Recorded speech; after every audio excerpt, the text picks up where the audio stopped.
네, 저희가 새벽 말씀 2달 동안 거의 2달 가까운 기간 동안 이제 예레미야 후반부 말씀 좀 보고 있죠. 예레미야서를 통해서 이제 이스라엘에 임한 하나님의 심판, 그것은 이제 이스라엘 백성 또 예루살렘 성전이 이제 무너지고 회파되는 일입니다. 이스라엘 백성들의 멸망을 설명할 때 예레미야서는 이미 6장 17절 이하에서 이제 이렇게 말씀한 바가 있습니다. 예레미야 6장 17절 이하 말씀입니다. 내가 또 너희 위에 파수꾼을 세웠으니 나팔 소리를 들으라 하나 그들의 대답이 우리는 듣지 않겠노라 하였도다. 그러므로 너희 나라들아 들으라, 무리들아 그들이 당할 일을 알라. 땅이여 들으라, 내가 이 백성에게 재앙을 내리리니 이것이 그들의 생각의 결과라. 그들이 내 말을 듣지 아니하며 내 율법을 거절하였음이니라. 이스라엘의 멸망, 그것을 예레미야 서두에서 어떻게 밝히고 있냐면 이것이 그들의 생각의 결과라, 그렇게 말씀하는 겁니다. 멸망이 생각의 결과라면, 바꾸어 말하면 그들의 생각이 이 멸망의 원인이 되었다라고 말할 수 있는 거죠. 성경이 이스라엘 백성들의 이 멸망의 이유를 생각하는 것이 결국 그 결과를 초래했다라고 말하는 이유가 무엇이겠습니까? 그래서 아마도 생각이라는 것이 다른 여타의 많은 원인들을 만들어내고 있기 때문입니다. 수많은 원인들이 다 그들의 생각 속에서 나오는 것이었다라는 거죠. 듣기를 거절하는 것에서부터. 부정적이든 긍정적이든 우리가 생각하는 것이 얼마나 중요한가, 우리가 생각하는 것이 갖는 힘, 생각의 중요성이 얼마나 큰가 하는 것을 여기에 있는 이 말씀보다 확실하게 증거해 주는 사례는 없다, 저는 그렇게 생각합니다. 먹는 음식을 중요하게 생각하는 분들은 내가 먹는 음식이 나를 만든다, 나를 규정한다, 그렇게 말합니다. 그러나 또 생각을 강조하는 사람들은 내가 생각하는 것이 결국은 나를 만든다, 나를 규정한다, 그렇게 이야기도 합니다. 둘 다 틀린 말이 아닙니다. 다 맞는 말입니다. 몸의 입장에서 보면 음식은 우리 입으로 들어가서 우리 몸 각 기관에 그 음식물이 제공해주는 그 영양소들이 다 이렇게 우리 몸에 퍼져서 보충되고, 그러니까 우리 몸이라는 것과 음식이 분리될 수가 없습니다. 그러니까 무엇을 먹느냐가 나를 만든다라고 얘기하는 것이 자연스럽습니다. 이것과 동일하게 우리의 영혼의 입장에서 보자면 우리의 생각이 결국은 이 영혼이 영양소를 공급받는 자리라고 할 수 있을 겁니다. 당연히 우리가 생각하는 것들에 생각하는 것도 성분이 있겠죠. 그런 성분들이 당연히 우리 영혼에 흡수가 되고 쌓이고, 그래서 우리의 영혼이 생각이라는 것과 구분되지 않는 하나를 만들 겁니다. 그래서 그 생각이 나를 만들고 규정하는 것이 될 것입니다. 사람의 생각에 관해서 연구하는 그런 연구에 따르면 하루에 사람이 대체적으로 거의 6만 건 이상의 생각을 한다고 합니다. 그러니까 우리의 삶은 헤아릴 수 없는 무한한 그런 생각의 연속 속에 있는 셈이죠. 여러분, 밥은 금식할 수 있습니다. 근데 여러분, 생각은 그게 끊어지게 되나요? 생각은 아마 사람이 숨을 맺는 그 순간까지 중단이 되는 경우는 아마 없을 겁니다. 이것만 보더라도 우리가 생각을 소홀히 할 수 없다라는 건 너무나 자명합니다. 그런데 생각은 보이지 않죠. 그래서 사람들이 생각에 관해서는 좀 소홀히 여기는 경향이 있을 수 있습니다. 아침에 우리가 일어나면 뭐 세수하고 화장하고 또 옷도 말끔하게 좀 차려입고 용모를 꾸미는데 우리가 시간을 보내잖아요. 그런데 영혼에 대해서는 사실은 우리가 둔감하죠. 몸은 치장하지만 우리는 우리의 영혼을 어떻게 좀 아침에 새롭게 단장하고 치장하는지 우리는 사실 별 관심 없이 지날 때가 많습니다. 영혼의 표정이 어떤지는 우리가 잘 모르고 지나갈 때가 많아요. 하지만 우리가 이 영혼을 눈으로 보지는 못하지만 우리가 영적 존재들이기 때문에 우리가 서로 함께 교감하다 보면 상대방의 영적 상태에 대해서 우리가 충분히 읽을 수 있죠. 그러니까 우리의 생각도 당연히 관리해야 되는 겁니다. 바울도 갈라디아서를 통해서 갈라디아 교회에 보내는 편지에서도 사람이 무엇으로 심든지 그대로 거두리라 그렇게 말한 바가 있습니다. 우리가 운동하지 않으면 건강에 적신호가 올 것이고 또 뭐 공부하지 않으면 성적표에 또 불이 들어오겠죠. 이처럼 우리의 생각도 관리하지 않으면 우리의 생각이 지저분해지고 또 그 대가를 지불하게 되는 때를 우리가 만날 수 있습니다.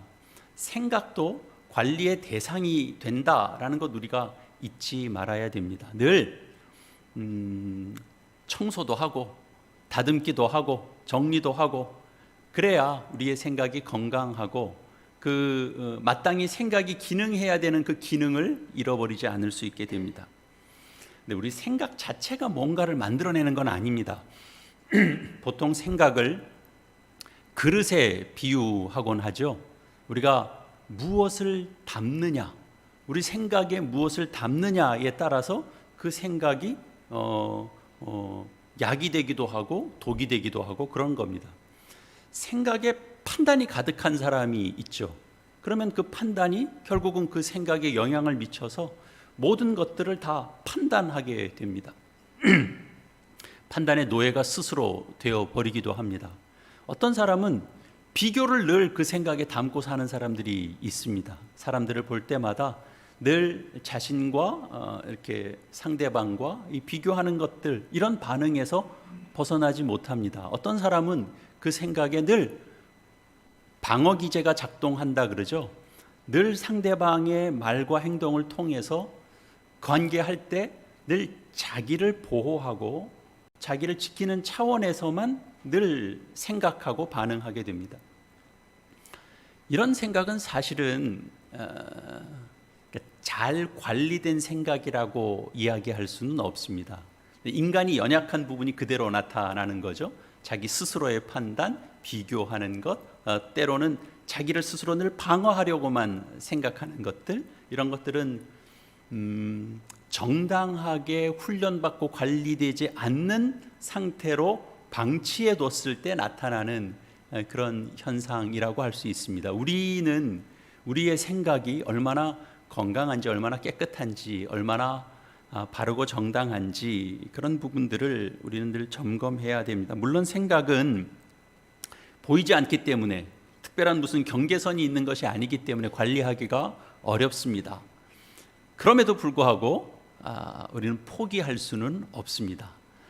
이것을 이제 우리가 잘 관리하느냐 아니면 우리는 손 놓고 있느냐에 따라서 우리는 큰 유익을 얻을 수도 있고 또는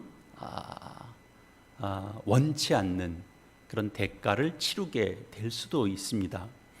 음식과 건강을 관리하는 것도 중요하지만 무엇보다도 우리의 영혼의 건강에 적극적인 관심을 기울이는 우리 모두가 되어서 정말 하나님께서 우리의 생각과 마음 속에서 깊은 것들을 좀 끌어낼 수 있는 그런 저와 여러분들이 다 될 수 있기를 또 이 말씀을 통하여 축원하는 바입니다.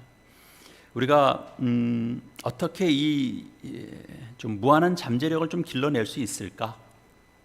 생각 속에서 예수님께서 주신 말씀에서 좀 힌트를 얻을 수 있을 것 같은데요. 마태복음 12장 35절에 보면 선한 사람은 그 쌓은 선에서 선한 것을 내고 악한 사람은 그 쌓은 악에서 악한 것을 내느니라. 그렇게 말씀하신 바가 있습니다.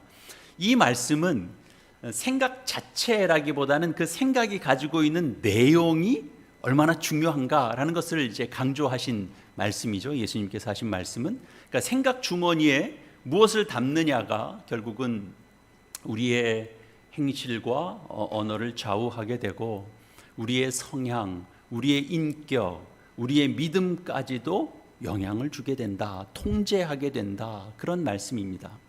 우리 생각에 의심을 담으면 당연히 의심하는 자가 될 수밖에 없습니다. 불평을 담으면 불평하는 사람이 될 수밖에 없죠. 타인의 잘못을 자꾸 생각하게 되면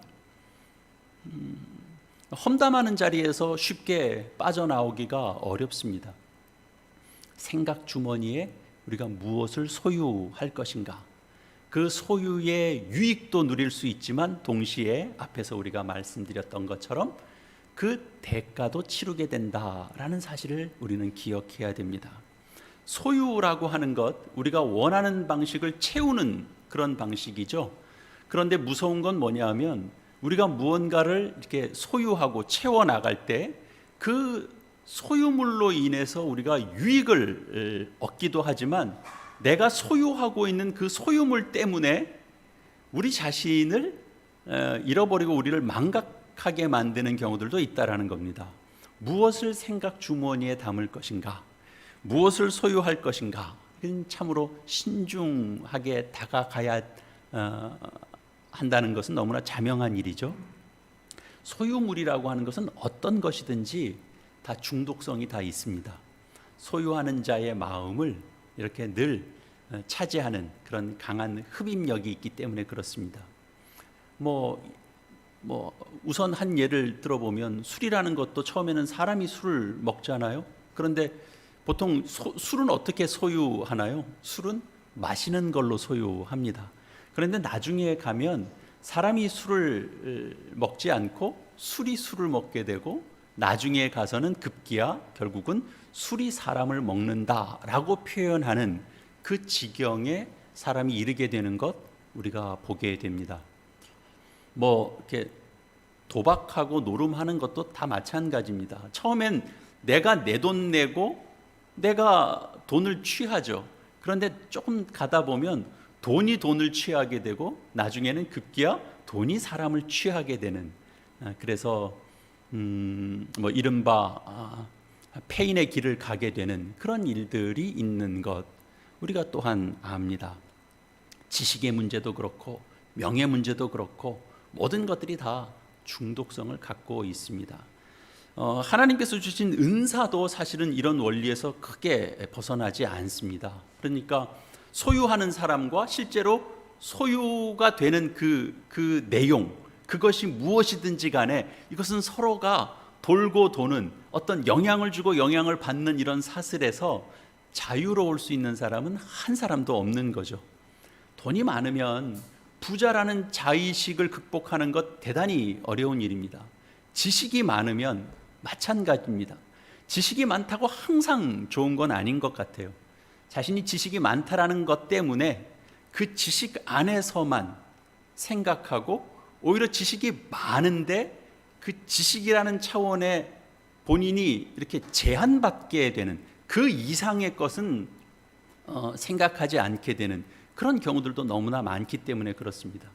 우리가 사람을 알고 있는 이 관계적인 측면도 마찬가지입니다. 그것이 결국은 우리를 소유하게 되는 그런 경향도 띕니다. 어떤 입장을 표명하려고 할 때 내가 사람들을 많이 알고 있으면 그 많은 사람들의 그 모든 것들을 고려하지 않으면 안 되기 때문에 때로는 바른 이야기를 못하게 되는 경우들도 있죠. 어떤 정직이라고 하는 부분도 좀 뒤로 밀려날 때가 있습니다. 이건 목회자도 마찬가지입니다. 목사가 교회 목회를 해 나갈 때 각 교인들의 한 사람 한 사람의 모든 사정을 다 일일이 잘 알고 세심하게 그 내용들을 다 잘 알면 목회에 항상 그것이 도움이 될까요? 도움이 될 수 있죠. 그러나 또 설교하는 입장에서 보면 어떤 설교는 어떤 분이 생각나요. 어떤 설교를 할 때는 이분이 생각이 나요.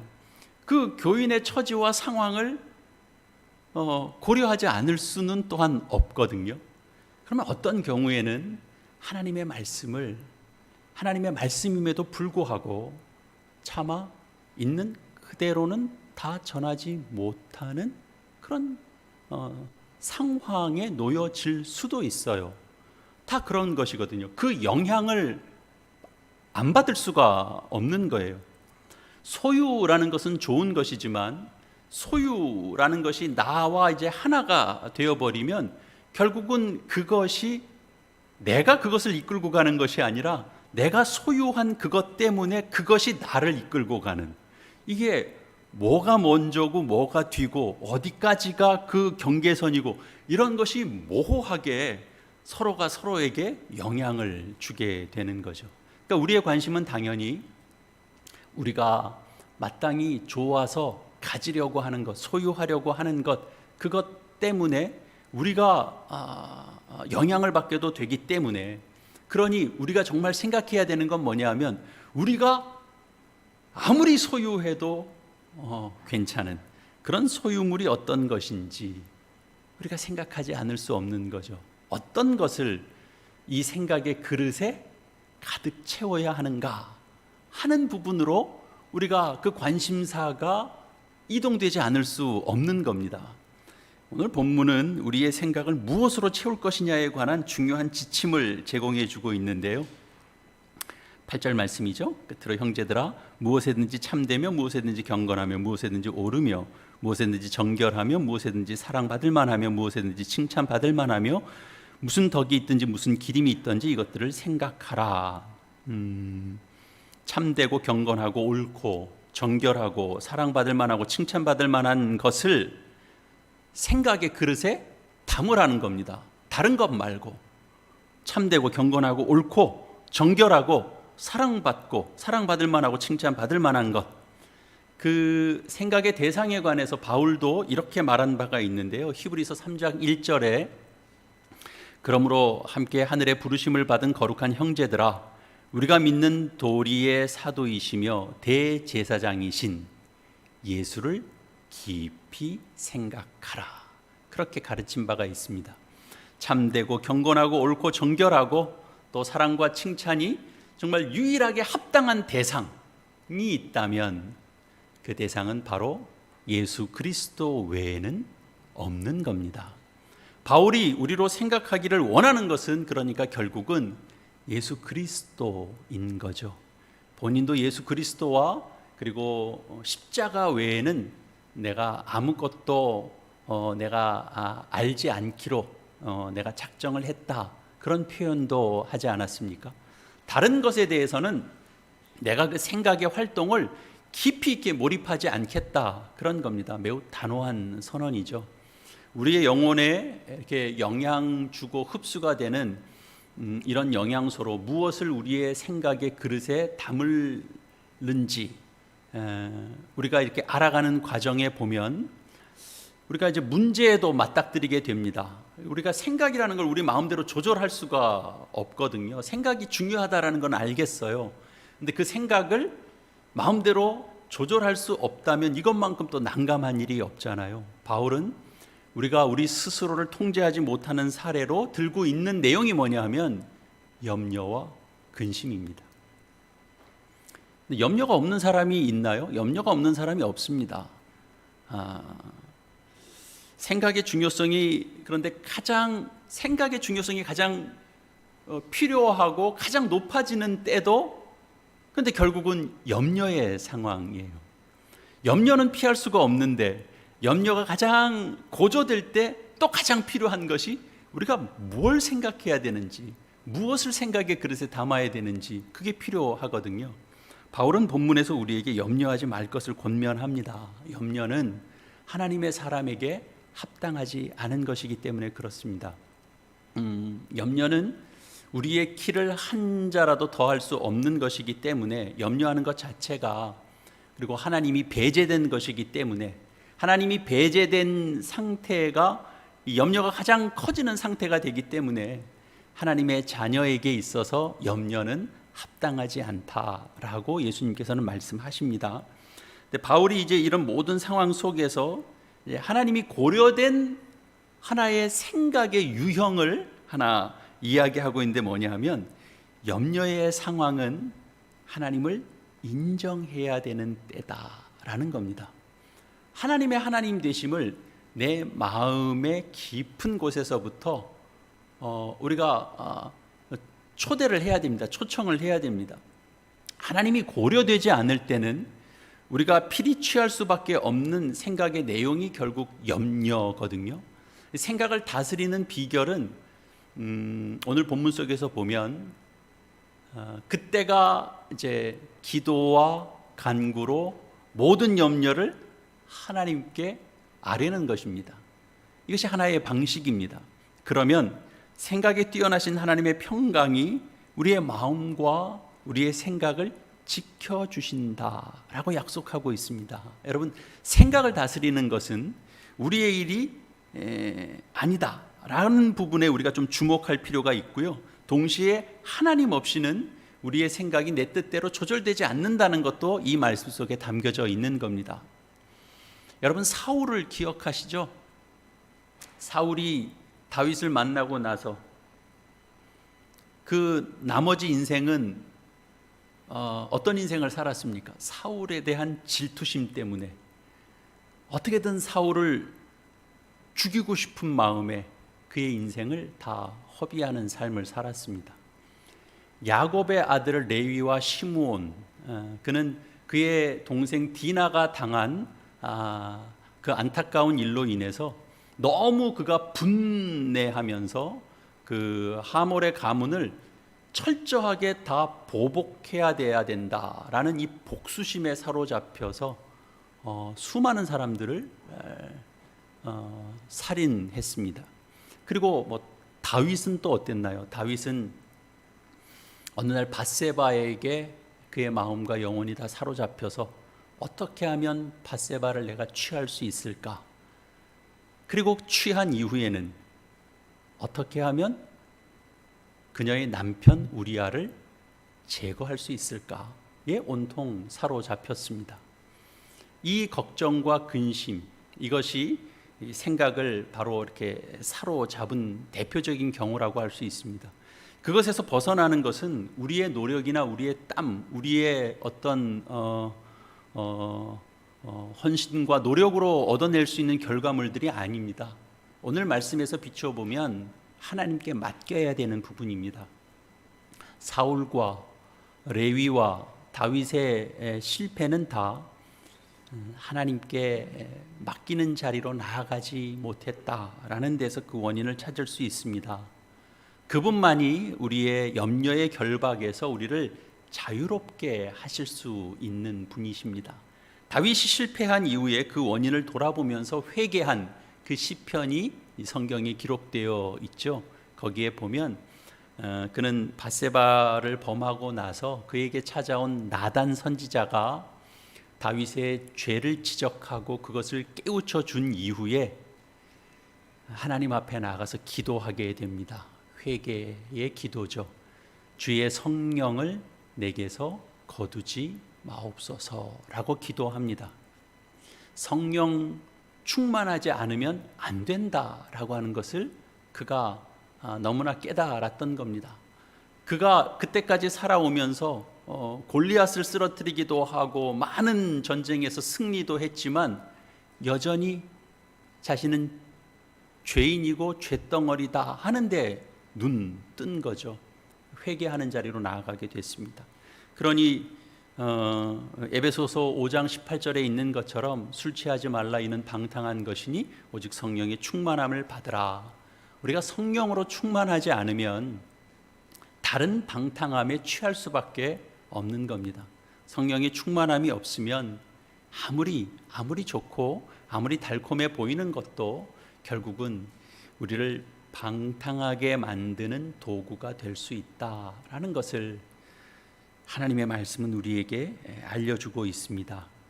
우리가 성령으로 속사람이 충만해져야 됩니다. 이것이 결국은 하나님께 모든 근심과 걱정과 염려를 하나님께 맡기는 겁니다. 그러나 우리가 모든 염려와 근심과 이런 부분들을 하나님께 맡기는 것도 말처럼 쉽지 않습니다. 우리가 염려하는 체질을 가지고 있거든요. 그것을 그렇게 쉽게 극복하는 것이 쉽지 않죠.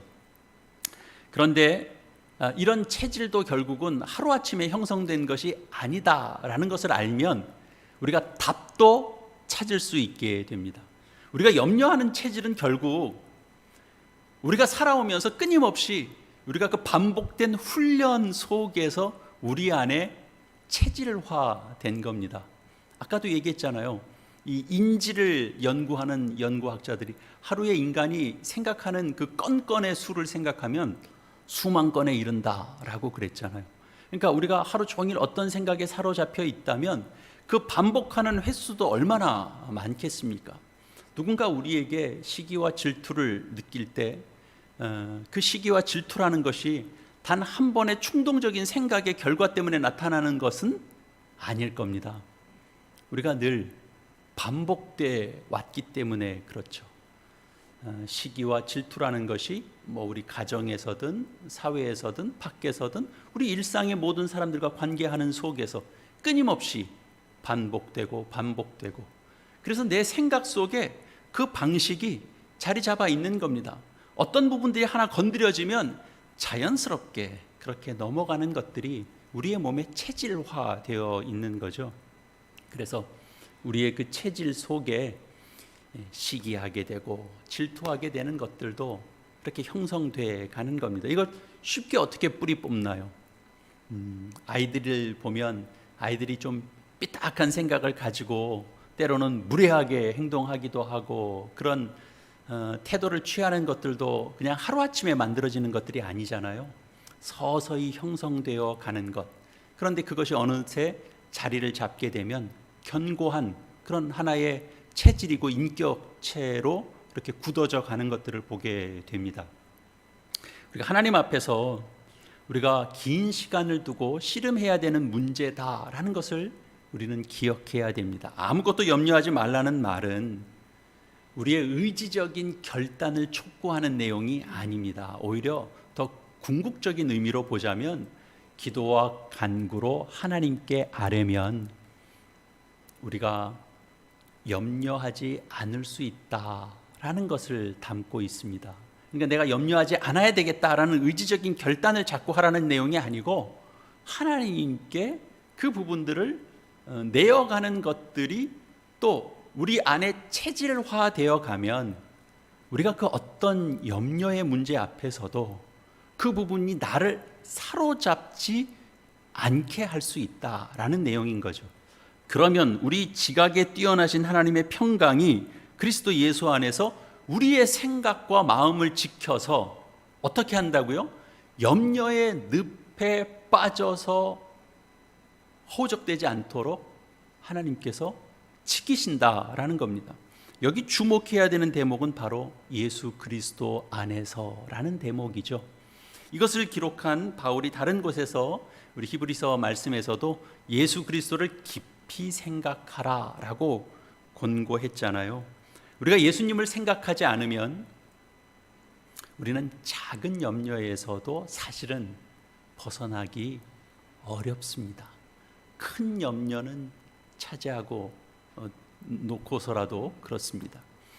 인생은 염려와 근심의 연속이라고 할 수 있습니다. 어떻게 염려가 아니라 감사함으로 하나님 앞에 나아갈 수 있을까? 어떻게 선하고 온전하고 거룩한 것을 우리가 생각하면서 살아갈 수 있을까 하는 겁니다. 어떻게 염려와 근심의 상황에서도 더 이상 우리가 근심과 염려로 여기지 않도록 만들어줄 수 있을까? 예수님을 우리가 주목하면, 예수님을 깊이 생각하라 그랬잖아요.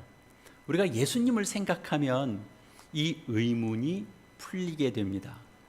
예수님은 하나님 아버지께서 우리를 향하신 그 사랑을 십자가에서 확증하신 분입니다. 우리가 성경을 통해서 아는 예수님은 그 십자가 상에서 하나님 아버지의 사랑을 드러내 보이셨는데, 그런데 그 십자가를 생각할 때 예수님은 처음부터 끝까지 단 한 번도 근심하지 않았다, 그렇게 성경이 전하지 않습니다. 예수님 안에 근심하신 흔적을 고스란히 성경은 담고 있습니다. 여러분도 아시잖아요. 할 수만 있다면 이 무거운 짐이 내가 져야 되는 것이 아닌 것이 되게 해달라고 기도하기도 하셨습니다. 이 무거운 잔이 내게서 지나가게 해달라고 기도하셨습니다. 근심하셨죠. 그러나 예수님은 그 근심 중에서도 그 근심을 가지고 내가 이 근심 속에서, 내가 그 염려 속에서 내가 결국은 십자가를 졌다, 그런 대목은 사실 성경 속에 없습니다. 예수님께서 근심하신 것은 맞지만, 그러나 그 근심의 그 부분을 그대로 고스란히 가진 채로 십자가를 지시지 않으신 겁니다. 하나님은 우리를 얼마나 사랑하고 계신지 모릅니다. 그 사랑은 예수님의 그 십자가 죽음을 통해서 가장 극명하게 드러났는데요, 아버지가 아들 안에 있고 아들이 아버지 안에 있고, 그렇게 분리될 수 없는 하나의 존재처럼 그렇게 사랑하신 그 독생자가 이 땅에서 가장 억울하고 가장 비참하고 가장 조롱받고 가장 멸시받는 그런 십자가의 길을 걷게 하시는 것은, 그것을 통하여 우리를 그렇게 극명하게 사랑하시고 우리를 그토록 구원해 내기를 간절히 원하시는 하나님의 사랑이 그렇게 우리에게 증거될 수밖에 없었던 거죠. 그토록 우리의 죄는 심각한 것이고 우리를 구원하시려고 하시는 하나님의 사랑은 그토록 열망이 크신 거였다라는 것이 그 십자가를 통해서 증거되는 겁니다. 그래서 사망아 너의 쏘는 것이 무엇이냐라고 하는 것처럼 결국은 사망이 우리를 다 쏘았죠. 우리를 다 사망의 겁박으로 우리를 다 위협했죠. 그러나 그 결박에서 자유케 하신 분이 결국은 예수 그리스도 아니십니까? 예수 그리스도께서 결국은 사망이 우리를 쏘고 우리를 위협하는 모든 것에서 우리를 자유롭게 해 주신 분이십니다. 그러니 고난이 기쁨이 되고 또는 죽음조차도 우리를 새로운 차원으로 이끌어 가시는 그런 하나님이 예수 그리스도 안에서 증거가 됐죠. 그분 안에서는 어떤 이유로도 염려나 근심이 존재할 수 없는 겁니다. 그래서 우리가 예수님을 생각할 때 우리가 이렇게 합리적으로 생각하는 생각의 패턴들이 있을 수 있거든요. 그러나 그것을 훨씬 더 능가하는, 우리가 예수님을 깊이 생각하면 예수님께서 가지셨던 그 동일한 차원에서의 그런 생각이 그의 염려와 근심을 사로잡아서 우리 안에, 그래서 결국은 예수님께서 기쁨으로 그 십자가를 지셨다고 하지 않습니까? 결국은 예수님의 그 마음이 우리로 하여금 은혜와 평강과 자유를 맛보게 하는 겁니다. 우리가 예수님을 생각하면 우리가 근심과 염려가 우리 생각에 꽈리를 틀 수 없습니다. 고난당하는 것도 유익하고 죽음도 우리에게는 유익할 수 있다라고 생각하고 판단하는 사람에게 도대체 무슨 근심과 염려가 그 사람을 휘어잡을 수 있겠습니까? 바울이 건강하고 바른 생각을 권면하기 이전에 그 생각을 이렇게 억누르고 결박하는 요소로 우리 안에 있는 근심을 언급했습니다. 그리고 그 근심을 다스리는 가장 유일한 방법으로, 그것은 우리가 결단하고 내가 걱정하지 말아야지, 내가 염려하지 말아야지, 열심히 그 생각을 다스리라 그렇게 얘기하지 않고 그 염려를 해결하는 방법으로 하나님 앞에 기도와 간구를 아뢰면 그리스도 예수 안에 있는 그 예수 그리스도가 가졌던 그 생각으로 우리의 마음과 생각을 하나님의 평강으로 지키실 것이다 라고 이렇게 말한 이유가 바로 여기에 있는 겁니다. 빌립보 교회에 편지를 쓰고 있는 바울, 여러분도 잘 아시잖아요. 얼마나 고생을 많이 했습니까? 얼마나 많은 위협이 있었습니까? 얼마나 근심거리가 끊임없이 있었습니까? 그럼에도 불구하고 바울이 수도 없이 근심했다라는 흔적은 사실 성경 속에 없습니다. 감옥에서도 기도하고 찬송하고, 감옥문이 열렸을 때 옳거니 그러고 밖의 세상으로 당장 뛰어나가지도 않았습니다. 여러분들 아시잖아요.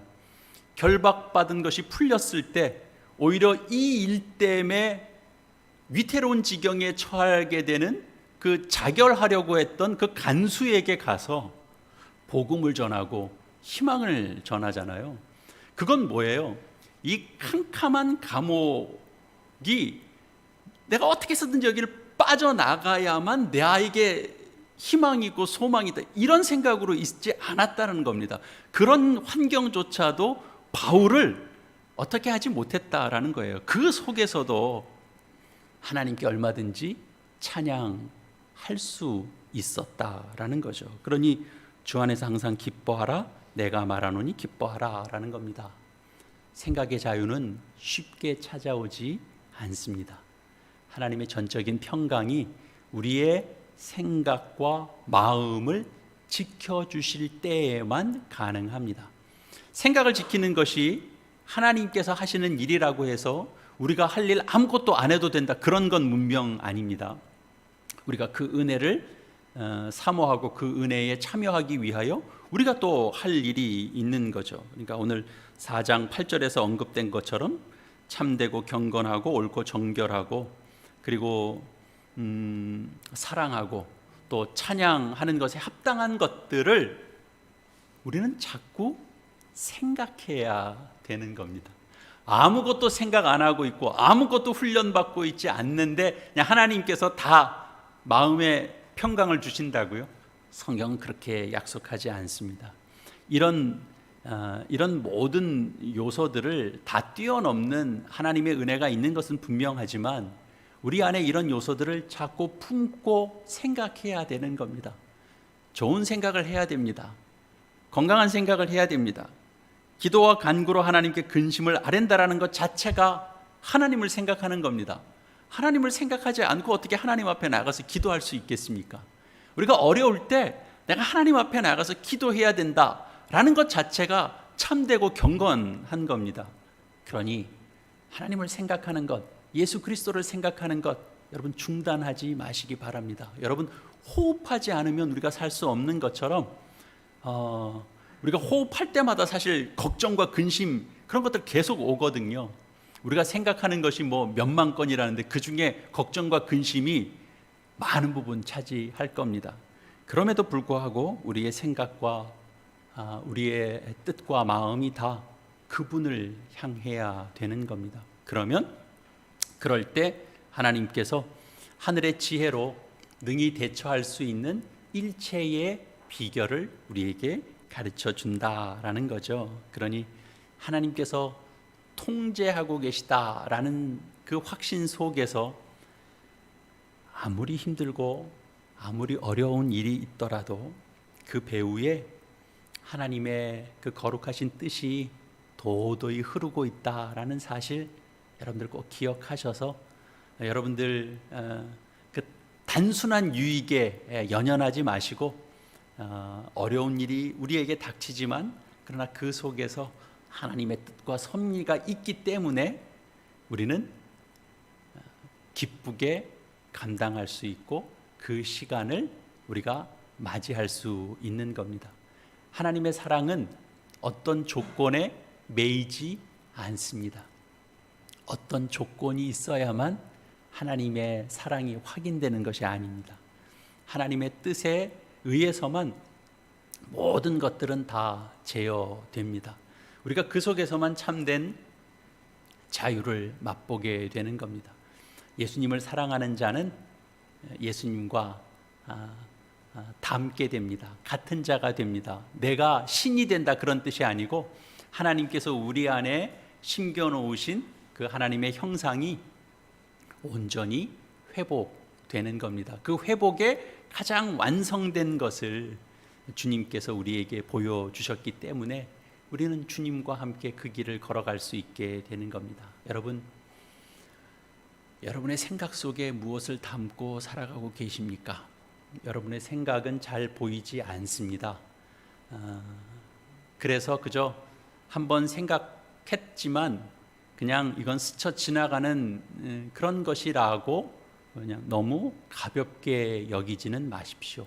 그런 생각이 자꾸 지나가고 자꾸 심어지게 되면 그 생각이 거두게 하는 것이 있다라는 사실을 여러분 늘 명심하시기 바랍니다. 그래서 지금 나에게 있어서 나를 사로잡고 있는 생각은 무엇인지 진지하게 또한 정직하게 돌아보시기 바랍니다. 생각하는 대로 우리 자신이 만들어져 갈 것입니다. 우리 교회는 어떻게 만들어져 갈까요?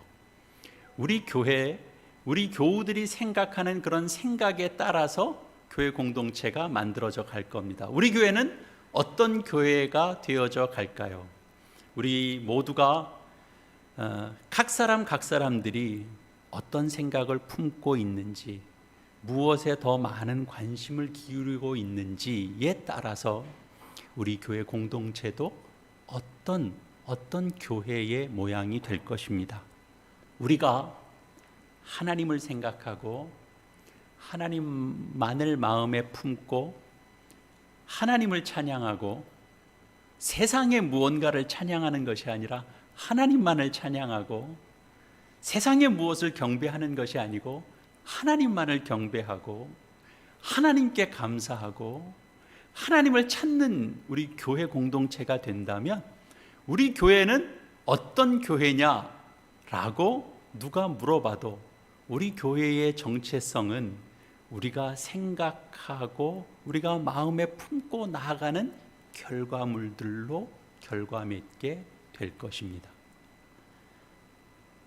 하나님을 사랑하는 자로 그렇게 서시는 여러분들 되기를 간절히 바라고, 또 우리 교회 또한 그런 교회의 정체성을 지키며 나아가는 교회 되기를 간절히 바랍니다. 우리 교회에 대해서 또 우리가 주님의 몸입니다.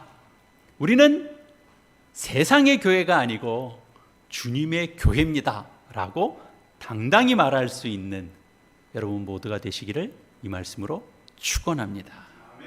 기도하시겠습니다. 하나님, 오늘 어쩌면 우리도 다 알고 있는 내용이었는지도 모르겠습니다.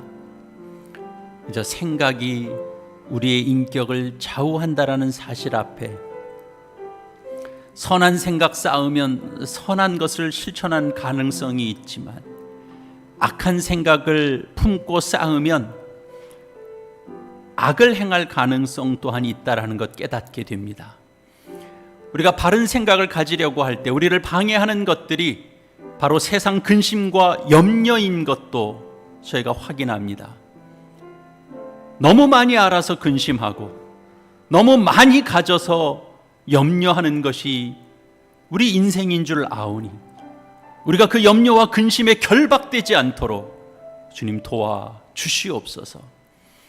오직 우리의 생각이 예수 그리스도를 담고 그 예수 그리스도를 쌓아갈 때만 우리가 근심에서 자유로울 수 있다는 것을 저희가 말씀 속에서 배우오니 주님, 나 자신을 생각하지 말고 다른 누구를 생각하지 말고 주님을 생각하게 하여 주시옵소서.